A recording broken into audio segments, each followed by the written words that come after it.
अस्सलाम वालेकुम दोस्तों, तुम देख रहे हो मेरा पंजाब टीवी तो मैं ਤੁਹਾਡਾ मेज़बान मोहम्मद लतीफ़ करल। दोस्तों सब तो पहले अपने चैनल करो सब्सक्राइब और नाल ही बैल आइकन करो प्रेस ताकि साडी हर नवी और बेहतरीन वीडियो का नोटिफिकेशन सब तो पहले ਤੁਹਾਡੇ ਵੀਰਾਂ तक पहुंचे ताकि आसानी मेरे वीर और जी देखने सब तो पहले। माशाल्लाह जी नीली का शौकीन भरावां वास्ते अज प्योर नीली का ब्रांड लैके हाजिर है। माशाल्लाह पहलन चोटी बिल्कुल ताज़ा सुई जेर हाली हुणे ही पाई है पिछे माशाल्लाह जी कटा इस चोटी की वीडियो लैके हाजिर है। इंशाल्लाह उम्मीद करांगे वीरां साडी अज दी वीडियो पसंद आवेगी और इंशाल्लाह जिहड़ा जानवर वीरां दिखावांगे भी पसंद आवेगा। लोकेशन तहसील आरीवाला जिला पाकपत शरीफ आरीवाला तकरीबन 18 तो 20 किलोमीटर के फासले से इस टाइम मौजूद हाँ। जनाब कराओ तसलियां माई दियां बाकी गल्लां जिहड़ियां करांगे मालकां नाल जी। दोस्तों माशाल्लाह जी मुकम्मल चोटी का कद वीरां दे सामने कैमरे की नज़र है। माशाल्लाह जी माशाल्लाह प्योर नीली का एक तोहफा लैके हाजिर होए हैं। जिहड़े वीर परख करते हैं मझां दी इंशाल्लाह उन्हां वीरां दोस्तां दे बड़ा ही पसंद आवेगा। नायाब तोहफा लैके हाजिर हैं। काला सिया मत्था कालियां सिया अखां माशाल्लाह जी सिंग मोड़ के काठा हिलाए ने छज्जा रंगे कन्न कन्नां दे विच माशाल्लाह जी पशम छोटी वक्खी दे विच नस्ल जात वाली चोटी है, बेनसली नहीं हैगी। माशाल्लाह जी हाथ रखो वक्खी लुक जावे और माशाल्लाह बिल्कुल ताज़ा सुई। पहला तो वीर जिहड़े ने बाज़ कहंदे ने कि यार सुमन लगे बड़ा तंग करदे उन्हां वास्ते तोहफा सुई सवाई चोटी पुट्ठा वीरां दे दोस्तां दे सामने कैमरे की नज़र है। चौड़ा पुट्ठा माशाल्लाह जी थान जिहड़ा माशाल्लाह बड़ा लाजवाब लग्या। मुठ पर थान पूरियां विरलां ते पूरी लोकेशन ते कला कला थान जिवें पीढ़ी दे पावे हुंदे ने। तसल्ली करनी वीरां ने लेने देने मुकद्दर।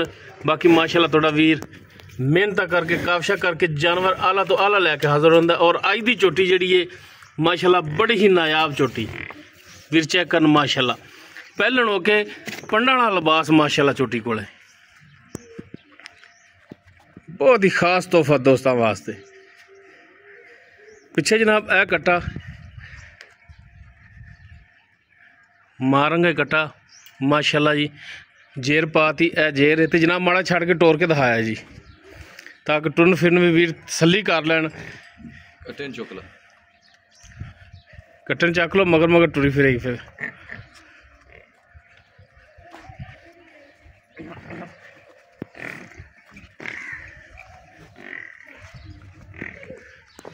लो जी माशाल्लाह जी माशाल्लाह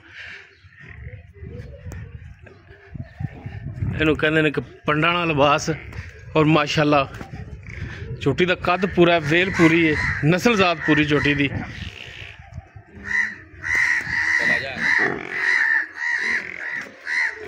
बाकी चोटी के टुरन फिरन दे विच माशाल्लाह जी कोई ऐब नहीं। 16 ने बिल्कुल दोस्तों के वीरां दे सामने। बाकी इसकी डिटेल जी वो भाई सदाम उन्होंने तो लेने की रेट करते हैं और गारंटियां तसलियां भाई सदाम तो लेने कि जनाब थना की हर शय की गारंटी जी। भाई सदाम जी भाई जान अस्सलाम वालेकुम। वालेकुम सलाम जनाब। भाई सदाम पहला वार है डिलीवर पहला वार जी पहला वार। मुँह का पता है मुँह किवें मुँह चों कि चेक ही नहीं की नहीं चेक की है मेरे ख्याल जवान होनी है। जवान ठीक हो गया जी। किन्ने घंटे हो गए खुरां दी हर चीज़ की गारंटी अपनी दंदां दे खुरां तक पिछा मारे जोर ना पाई होवे कुछ वाई च वाधा घाटा होवे आपां हाजिर बैठे हैं। माशाल्लाह जान दा भी कराया अपना सोहणियां गल्लां ने जनाब और भाई सदाम होरां दी फुल गारंटियां ने। आवे कोई भरा 2 दिन रवे 4 दिन रवे चौक करके चेक करके ले जावे तसल्ली करके लेके जावे। ये राती सुई है तकरीबन 4 बजे ना अदाना तो पहला ठीक हो गया। किन्ने देर होगी जेर पाई नूं? जेर पाई नूं तकरीबन 6 बजे ने जेर पाई है तो बच्चे ने प्या प्यू के थन चेक किए अभी वीडियो पानी है देखी है चारे चलते माशाल्लाह। असील सौ आ कि नहीं हैगी माशाल्लाह असील सौ आ बच्चा चुक्यों मगर भाई दी है माशाल्लाह। इन्हें लत भी कर्म वाली ने नहीं हिलाई न्याणे चुई जान सियाने चुई जान यानी कि तुसी वीडियो हुण बनवा रहे जे टोटल गारंटियां तसलियां करके वीडियो तसलियां करके बिल्कुल ਇਹਦਾ ਪਸਮਾ ਚੈੱਕ ਕੀਤਾ ਇਹਦਾ ਕੋਈ ਬੋਲਾ ਛੋਲਾ ਕੱਢ ਕੇ ਵੇਖਿਆ ਕੋਈ 2-3 ਕਿਲੋ ਵੀ ਕੋਈ ਛੱਟਾ ਫੁਹਾਰਾ ਵਾਧਾ ਘਾਟਾ ਤੇ ਨਹੀਂ ਆ। ਮਾਸ਼ਾਅੱਲਾ ਸੋਹਣੀ ਗੱਲ ਹੈ। ਫਿਰ ਤੁਹਾਨੂੰ ਕਾਲ ਕੀਤੀ ਹੈ ਤੁਸੀਂ ਆਏ ਆ ਮਾਸ਼ਾਅੱਲਾ ਜੀ ਮਾਸ਼ਾਅੱਲਾ।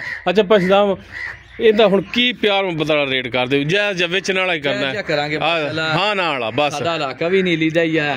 ਪਾਕਪਤਨ ਚ ਅਸੀਂ ਬੈਠੇ ਆ ਸਾਡੇ ਤੋਂ ਪਾਕਪਤਨ ਹੈਗਾ 14-15 ਕਿਲੋਮੀਟਰ ਜੀ ਜੀ ਬਿਲਕੁਲ ਤੇ ਇਰਦ ਗਿਰਦ ਪਾਕਪਤਨ ਦੇ ਜਿੰਨੇ ਵੀ ਪਿੰਡ ਹੈਗੇ ਨੇ 20 ਕਿਲੋਮੀਟਰ ਦੂਰ ਜਾਂ 30 ਕਿਲੋ ਉਹ ਨੀਲੀ ਜੀ ਆਂਦੇ ਬਿਲਕੁਲ ਕੋਈ ਸ਼ੱਕ ਨਹੀਂ। ਤੇ ਇਹ ਮਾਸ਼ਾਅੱਲਾ ਨੀਲੀ ਦਾ ਤੋਹਫਾ ਵਾ। ਸਾਡੇ ਇਲਾਕੇ ਦੀ ਇੱਕ ਖਸੂਸੀਅਤ ਆ कि सूंदियां तक ये जानवर 2 साल ना सूवे 2.5 साल ना सूवे इन्हें सूंदियां तक मिलना। हाँ दूध देंदा रहंदा। हाँ जी ਇਹ ਤਾਂ ਖਸੂਸੀਅਤ ਹੈ ਇੱਥੋਂ ਨਾਲੋਂ ਜਾ ਕੇ। ਬਿਲਕੁਲ ਜੀ ਬਿਲकुल, ਕੋਈ ਸ਼ੱਕ ਨਹੀਂ। ਤੇ ਕੀ ਹੁਣ ਸ਼ਫਕਤ ਕਰਦੇ ਹੋ? ਸ਼ਫਕਤ ਕੋਈ 6.5 ਲੱਖ ਨਹੀਂ ਆ, 7 ਲੱਖ ਨਹੀਂ ਆ, 5.5 ਲੱਖ ਰੁਪਈਆ ਜੀ। 5.5 ਲੱਖ? ਹਾਂਜੀ ਠੀਕ ਹੋ ਗਿਆ ਜੀ। ਲਓ ਜੀ ਪੈਸਦਾਮ ਨੇ 5.5 ਲੱਖ ਰੇਟ ਕੀਤਾ ਔਰ ਮਕੂਲ ਕੀਤਾ ਹੈ। ਹੋਰ ਕਿਸੇ ਬੰਦੇ ਕੋਲ ਖੜੀ ਹੁੰਦੀ ਤੇ 6 ਤੋਂ ਉੱਪਰ ਰੇਟ ਕਰਿਆ, ਲੇਕਿਨ ਪੈਸਦਾਮ ਦੀ ਮਿਹਰਬਾਨੀ ਹਯਾ ਕਰਦੇ ਨੇ। ਇਨਸ਼ਾਅੱਲਾ ਪਿਆਰ ਮੁਹੱਬਤ ਕਰਾਂਗੇ ਇਹਦੇ 'ਚ ਵੀ। ਠੀਕ ਹੋ ਗਿਆ। ਲਓ ਜੀ ਮਾਸ਼ਾਅੱਲਾ ਜੀ 5.5 ਦੇ ਵਿੱਚੋਂ ਵੀ ਕਮੀ ਪੇਸ਼ੀ ਹੋਵੇਗੀ, ਪਿਆਰ ਮੁਹੱਬਤ ਹੋਵੇਗਾ। ਸ਼ਫਕਤ ਪੈਸਦਾਮ ਦੀ ਮਾਸ਼ਾਅੱਲਾ ਜੀ ਛੋਟੀ ਵੀਰਾਂ ਨੂੰ ਦਿਖਾਤੀ ਹੈ। ਪਿੱਛੇ ਕਟਾ ਪਹਿਲਾ ਵਾਰਾ ਡਿਲੀਵਰ ਕੀਤਾ, ਜੇਰ ਪਾਤੀ ਹੈ। ਇਹ ਮੇਨ ਚੀਜ਼ ਹੁੰਦੀ ਹੈ ਜੇਰ ਵਾਲੀ, ਜੇਰ ਸਾਰੀ ਪਾ ਦਿੱਤੀ ਹੈ। और थणा दी, दंदा दी, पिछे दी, हर शै दी मालकां दी गारंटी है। 5.5 लाख डिमांड है, बाकी इहदे च भी इंशाअल्लाह कमी पेशी होगी। अगर किसी वीर दे दोस्त दे झोटी पसंद आवे वो वीर नंबर ते राबता कर सकता है। 0321 57 29 251 साडा व्हाट्सएप और कॉल नंबर है। वीडियो अगर वीरां नूं पसंद आवे लाइक शेयर और कॉमेंट सैक्शन च अपनी बेहतरीन राय नाल आगाह सानूं जरूर करिया जी। इस दे नाल ही अपने मेज़बान मुहम्मद लतीफ़ खरलू दे इजाज़त। इंशाअल्लाह मिलांगे एक नवी और बेहतरीन वीडियो नाल। अल्लाह हाफ़िज़।